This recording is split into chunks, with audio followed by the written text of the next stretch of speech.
What's up, ladies, gentlemen, and the classically excluded middle? It's your guy, the Sheafification of G.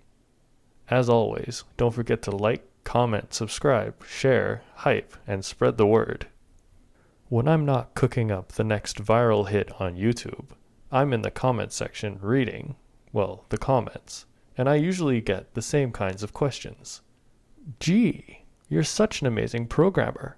Where can I learn how to harness the computer like you can?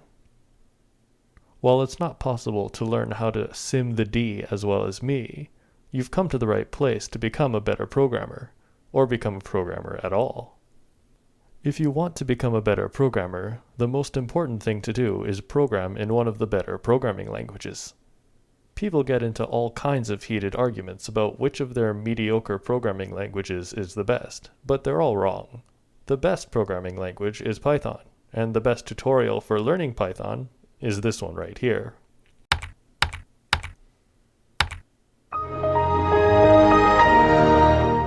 So, as you can see, I have a fresh installation of Windows 22.04. Now, the first thing you're going to need to do is install the necessary programs. You might already have a version of Python installed, but if it's not the latest, it's not the greatest.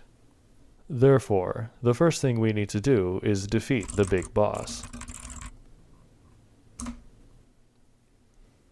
Now we can install Python with a Py.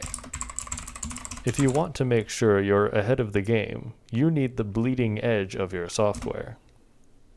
Before we get started for real, let's see what we'll be cooking today.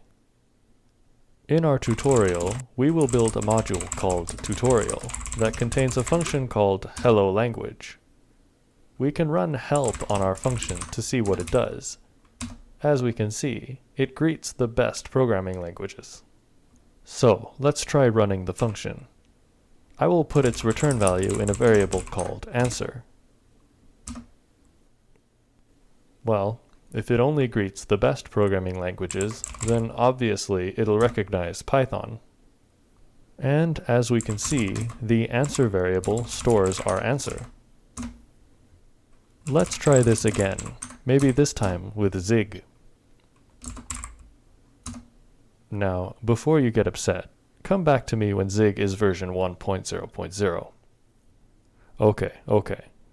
What if you really want this function to acknowledge your favorite programming language? Well, we can add our personal favorites as arguments to the function. So, we can pass Zig, or the mathematician's favorite Turing-complete markup language LaTeX, or of course, the other famous Turing-complete language, PDF. Now, when we call this function and enter Zig, well, that's better than nothing, right? I'm sure you're super excited to make this tutorial module a reality, but hold your horses. If you really want to be one of the best programmers out there, you'll have to follow the rules. Rule 0 of Python. Good languages are zero indexed. Okay, well, that one's just boilerplate. Rule 1 of Python. You need a plan. Plan is the colloquial term. Specifically, it's best practice to come up with pseudocode that solves our problem. Then we can just translate it to good Python code and be on our way. This part is really boring though, so I've already put together some pseudocode that will follow in Python later. Since we're comparing user input to predefined lists of strings, we need a function findMatch that can iterate over a list of languages and, well, find a match. We'll return the match if one is found, but otherwise we'll return none.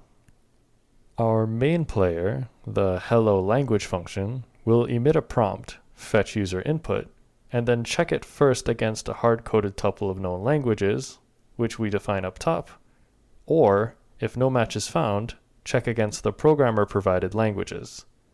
Once the conversation ends, the function will return the user's chosen language, or none if there wasn't a match. I always strongly recommend writing pseudocode like this before writing actual, real software. Now that we know the plan, let's get to writing some Python. This brings us to Rule 2 of Python. you need a good text editor. Depending on how you got your tentacles on Python, you might have also gotten Python's Integrated Development and Learning Environment, or IDLE. It might sound like the perfect editor for Python, but what is this? Oshinoko? This brings us very quickly to Rule 3 of Python. Fast development or fast execution. Pick one. Good software is fast software, so we need to be sure that the development takes a really long time.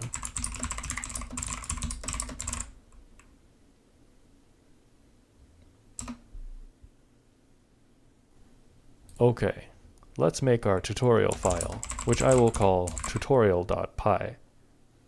Before we do anything, we need a little bit of Latin. Now, if you've tried reading Python before, you might see at the top of the file something like shebang user bin Python. This is to tell Bash that this is a Python file. But why does it matter what Bash thinks? I'd rather other programmers know that this is a Python file. So we'll instead write that the programmer needs to include Python in their development environment. The H at the end here is because I'm Canadian. Now that we've got the pleasantries out of the way, let's finally get started with programming. Remember, our main function hello language is supposed to take some argument strings and return either a string or none. However, when we write the function, we need to be aware of one of the most important rules of Python. Rule 4 of Python. Everything is an object. For example, strings are objects. None is an object. Even the module itself is an object. This means Python forces us into object-oriented design, which is good, since object-oriented programming is the secret to writing extremely efficient code. Since even the module is an object, all of a module's functions are actually member functions of the module object. This means, obviously, that every function that we want to expose to the user has to take self as its first argument. I know what you're thinking. This doesn't seem quite right, eh? Much better. Okay, let's implement the logic of this function. First, the prompt. Then, we scan for the user's input, which we read as a character array. Now, let's try to find the user's programming language in our tuple of known languages. Well, this means that we need a tuple of known languages. What's a tuple? Have you not paid attention to Rule 4? It's just an object, but we'll worry about its contents later. We also need the findMatch function. You might think that the signature for our findMatch function is weird. What happened to the self object? Why is the name argument not an object? Doesn't this completely contradict Rule 4? Well, yes, but actually no, because of Rule 5 of Python. Rule 4 only applies to what the user can see. A good software developer knows that inconsistency is key, as it keeps you employed. After trying to find a match among the known languages, we expect our language variable to either be a string or none. However, it could also be null, which is something else. Rule 6 of Python. None is not null. Null means something went wrong, so if we encounter it, we'll just exit immediately. If we don't exit, and the language is not none, then we have a successful match. In this case, we can greet the language and then return it from the function. Because Python is all about performance, it is garbage collected, meaning that we need to increase the language object's reference counter on return. If, on the other hand, language is none, then we haven't found a match. So now we try again with the caller's provided language list. This goes about the same as the previous step, so I think it goes without an explanation. If after both checks, language is still none, then the user's input doesn't match anyone's list of languages, so we respond accordingly and return none. There we go. That's hello language. That's the hard part.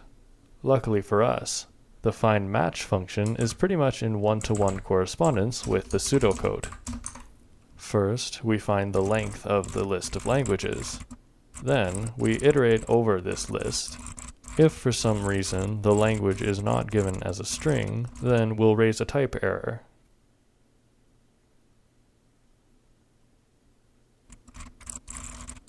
Otherwise, if the string matches the user's input, then we've found a match and we can return it. Otherwise, if we exhaust the list, we'll just return none, as we haven't found the match. All that remains now is the strings match function. Luckily, this function looks just like how you would check if strings match in real life. This sorts out pretty much everything we planned out in our pseudocode, so all of the desired functionality of our module is complete. However, for us to be able to import this module for usage in other Python projects, we need to actually construct the module object and its components. Let's first construct a method table to provide the module's only function, hello language. This is done by providing its name as a string, its implementation, how it takes arguments, and optionally, some documentation. Just like strings, the method table is null terminated. Next, we provide the module metadata, linking to our method table, as well as providing the module name and some documentation. Don't worry about the -1. Finally, let's actually construct the module. This is done with a PyInit function, which takes no arguments and returns the constructed module. The extern C indicates that Python has to be able to see this function externally. Here, we'll also construct our tuple of known languages and make that visible to the user. First, this requires a list of languages we can all agree are among the best languages. With these languages, we can put together the user-facing tuple of known languages.